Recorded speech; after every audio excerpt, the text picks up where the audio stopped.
It's that time. You are officially in Alert Zone. Welcome to Alert Zone TV. I'm the Wizard Uncle James. I would love for you guys and girls to become active citizens. Y'all already know how to do that. All I can say is shout out to everybody because it's a worldwide movement. If you are in America, stay warm. As you guys can see, I'm rocking the coat with the floor around the hood because it is freezing outside. It is minus 29 degrees up here in Marshalltown. Got the PK 380, Chamberlain 380, my 82. Clear, safe control environment, all that YouTube stuff. And let's get right to it. I wanted to talk about the face of criminality. And I wanted to do show y'all two little short videos about that. We're going to have a talk. Fair use. Will spend more than 2 decades in prison for her role in a massive international drug operation that involved a Mexican drug cartel bringing narcotics into Minnesota. Jessica Hart joins us with more on the case. Jessica? Julie, we all know how hard it's been to stop the flow of fentanyl and other drugs into Minnesota and surrounding states. And the people bringing it in don't always stand out. Sometimes they blend right into the crowd. When you look at the Facebook photos of Michaela Knott, you might not think she is tied to a Mexican drug cartel. But in a federal courthouse in Fargo last week, this 32-year-old St. Cloud woman was sentenced to 26 years in federal prison for her role in funneling meth, cocaine, and fentanyl into the Midwest. Her supplier, the Sinaloa Cartel, the same one once led by El Chapo. The indictment describes Knott as the principal administrator. Documents say the group used violence and threats to hide their activities and ensure payment.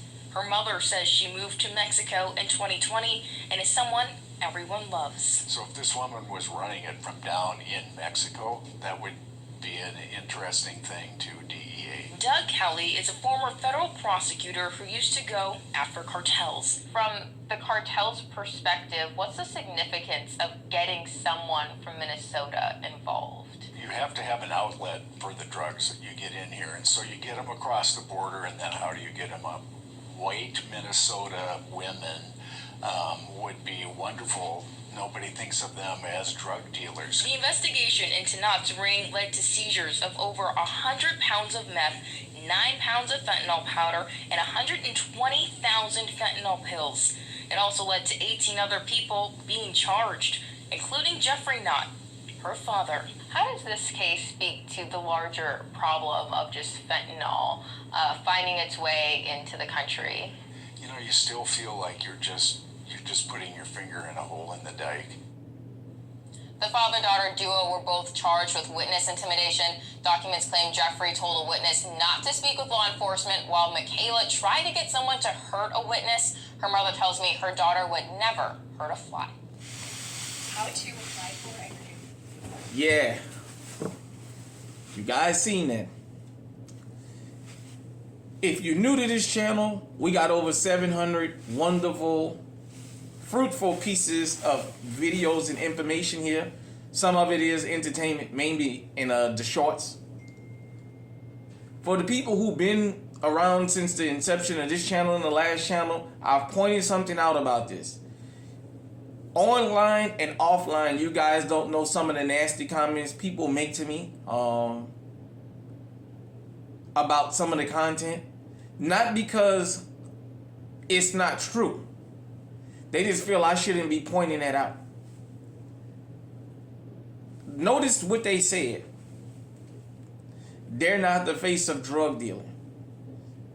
Now, if you've never been to America, I'm the picture of what a drug dealer is. I got gold teeth in my mouth. I got earrings. I got tattoos. And I'm everything that they tell you a drug dealer is. I'm the face of a drug dealer. I've never ever been convicted of a crime, but I'm the face of a drug dealer. If you've been to America, they tell you all the drug smugglers are Mexican. Mexican men in particular, but the women, they usually downplay them and say they just basically we got forced into being mules. They never show them as being active participants. I've always pointed something out about crime and criminality.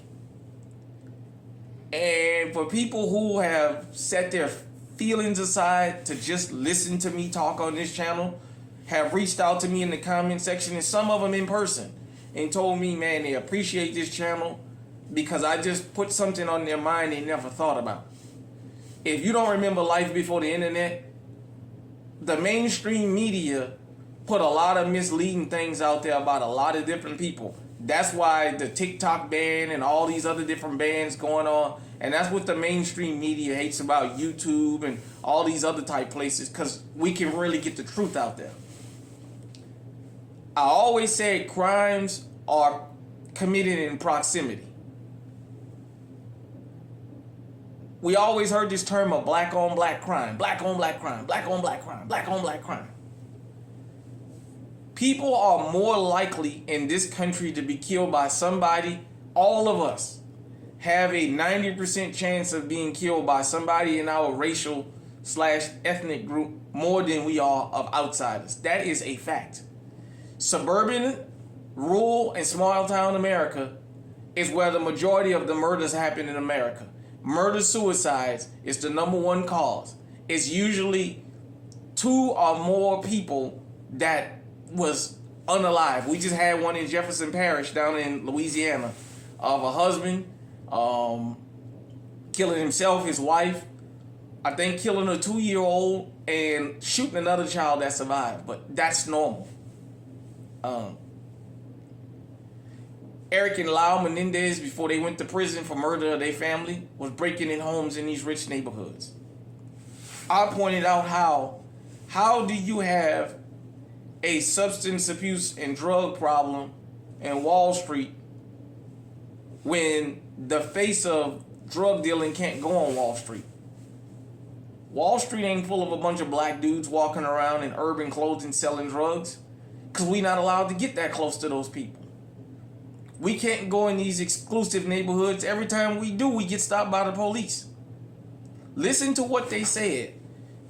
White Minnesota women are not seen as drug dealers, which is how this stuff. I live in the Midwest. I live in Iowa. I see things on the news, and in the newspapers, you guys and girls have no idea. Y'all don't know nothing about the meth wars up here, because the mainstream media don't show y'all that. There's signs all up here on the highways that say, you bigger than meth, you bigger than opioids. If you have an addiction, call these hotlines.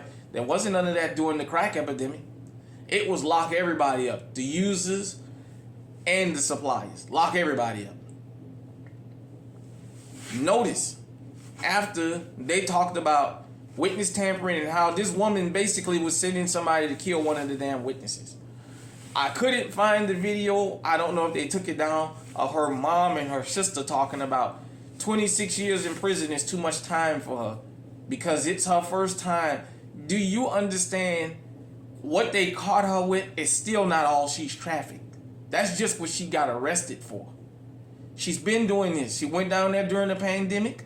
When they showed the interview of her mom and her sister, they had the sad violins out and she's down on her luck. Everything Joe Biden said when he was passing the 94 crime bill about I don't care if that they come from bad circumstances, they can figure that out in prison. She pled guilty and got 26 years. But I just wanted to point out, a lot of y'all are victims of crimes, and the guys and girls that's supposed to be the criminals don't live nowhere around y'all. Especially when you come to Missouri, Kansas, Iowa, Minnesota, Illinois, outside of Cook County, North Dakota, South Dakota, Wyoming, all these Midwestern states that's wide open, the black populations are in concentrated areas. We 3% of the population here in the state of Iowa, and there's more black immigrants than there are those of us that's foundational black American. And yet these guys and girls are, it's nothing to hear about these dismemberments up here. These guys are killing each other wholesale. It just don't make the national news. So what's the excuse? We're not here. You can't blame us like that. We're not here like that. The face of criminality doesn't have a face because there's criminals in every racial / ethnic group on this planet and in this country. The Meskwaki Native American tribe. It's nothing to see them going to prison up here. Every time you look in the local prison registry, county jail registry up here, you see Native Americans. What's the excuse? Crime is everywhere. When everybody understands it can happen at any time, in any given place, you'll learn to move different. I'm going to say something that's probably going to rub some people the wrong way, but I'm going to say it. All you people who never been around black folks, all you non-black people, you got better of a chance of surviving around us than we do around y'all.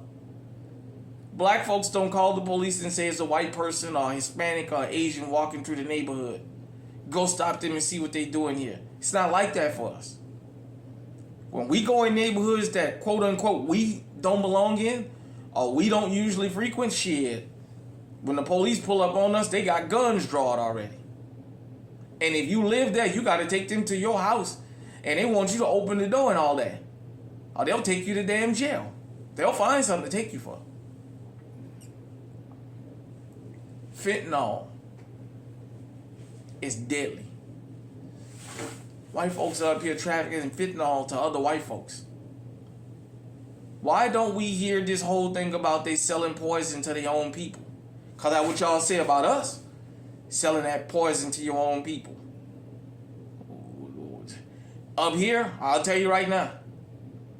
Don't let them fool you. Black men can't be no damn drug dealers up here. They'll take your black ass to prison. Don't matter how good of deals you get. You be giving them 2 for 1. You can't sell it.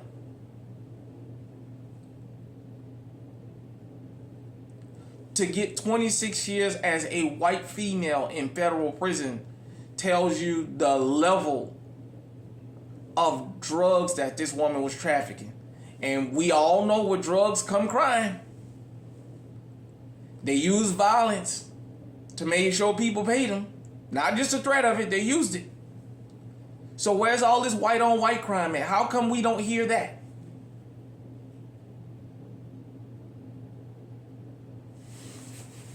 You know what? Hold 1 minute. Got another story. All right, everybody, I got one more for y'all. Fair use again, fair use. Hundreds of thousands of dollars in merchandise, dozens of stores, and dozens of victims. Detectives say an alleged racketeering scheme was operating out of Target stores around Tampa Bay. 4 suspects have been arrested, but the Polk County Sheriff's Office believes there's more to this. Fox 13's Kylie Jones joins us live from the Sheriff's Office with more on this elaborate scheme. Tell us more, Kylie. Linda, elaborate, well-organized, a criminal enterprise. That's what Sheriff Grady Judd calls this, not just your general case of shoplifting. He says this scheme, they believe this is just one layer of it, and the suspects are now facing RICO charges. It's brilliant, it's illegal, and these folks are facing 30 years in prison. Happening right under the noses of shoppers at Target stores across Tampa Bay. We believe that there is an organized system even behind them. They're too good at this. The suspected racketeering ring was uncovered at a Target in North Lakeland. The Polk County Sheriff's Office launched an investigation last year after 2 employees were flagged for handing out glaring discounts. And when I'm saying deep discounts, we're talking 90%. 66%, 80%. Sheriff Grady Judd says they quickly learned the employees were bribed with Apple Watches and Starbucks coffees. The paper trail of transactions plus store surveillance video led investigators to these 4 suspects. This is Young Zen. She's married to Lynn Chen. Judd says Zhang and Chen, along with Hao Yi Ren and Hong Yang, were using Target employee discount codes and Target gift cards that they scammed innocent victims for. Yang was arrested most recently, making his first appearance before a judge Tuesday. They're taking stolen cards, buying merchandise, and getting a big discount. like Bose headphones and Apple iPads. Investigators believe the team was shipping these items to China. Or they have a contact in China that is sending them knockoff stuff. So then they take the knockoff stuff, they put it back in the package, and rip Target off again when they return it. Judd says the scheme was illegal at every layer, and investigators believe this is just one pocket of a bigger operation. We know that there's at least 8 West Coast Florida counties that have been affected by just this one team. We think there's as much as a multi-million-dollar event going on here. That investigation, as you heard from him, is still going on right now. The sheriff's office believes there are more suspects involved in this ring, more businesses that were targeted, and possibly more victims who were scammed in all of this. Now, Yang, the suspect who was most recently arrested, was found in Texas. The other 3 suspects were arrested last month in Pasco County. Linda. All right, Kathleen Jones reporting live for us. Thank you.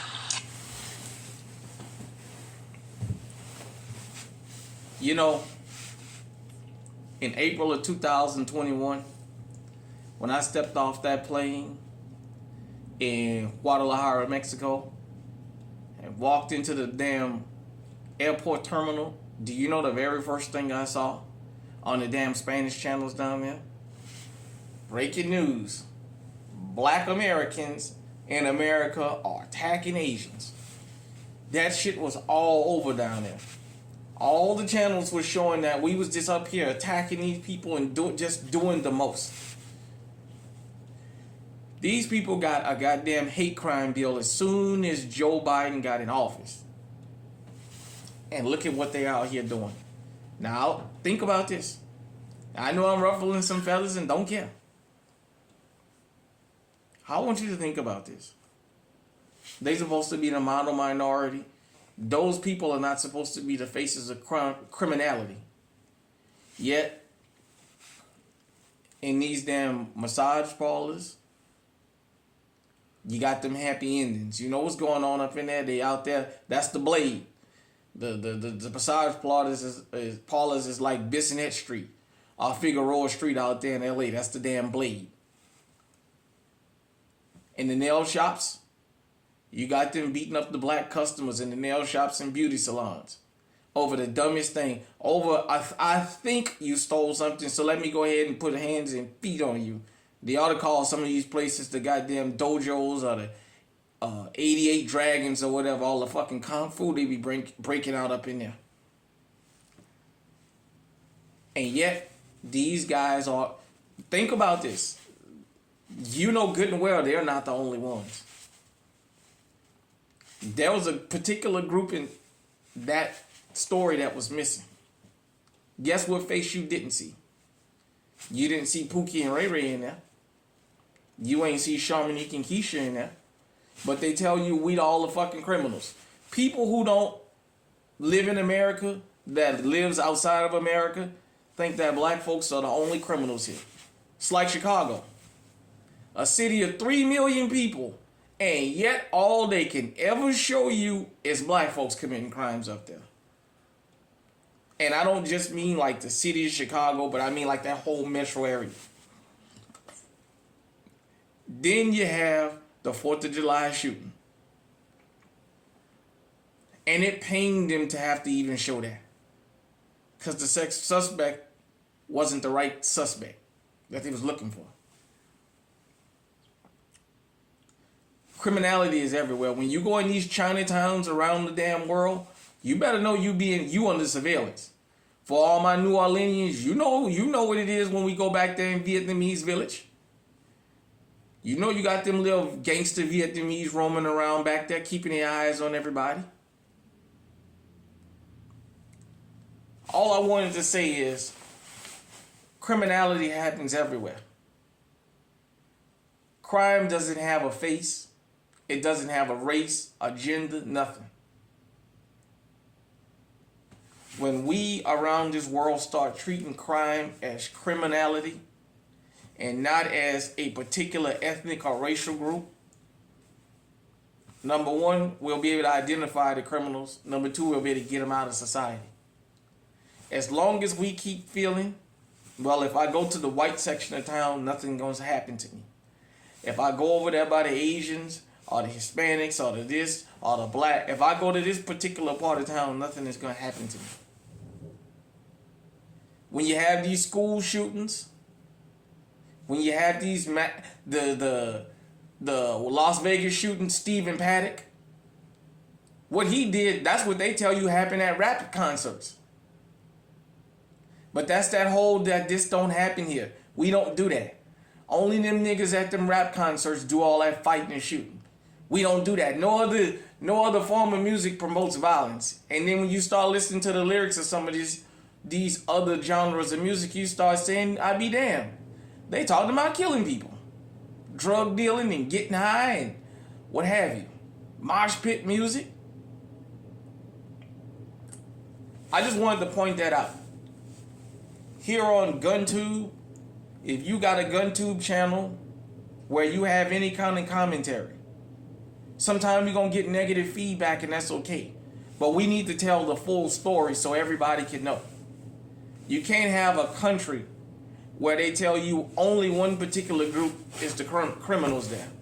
And you fall for that. Hit me in the comment section. Let me know what you think. Until next time, stay safe, stay on high alert.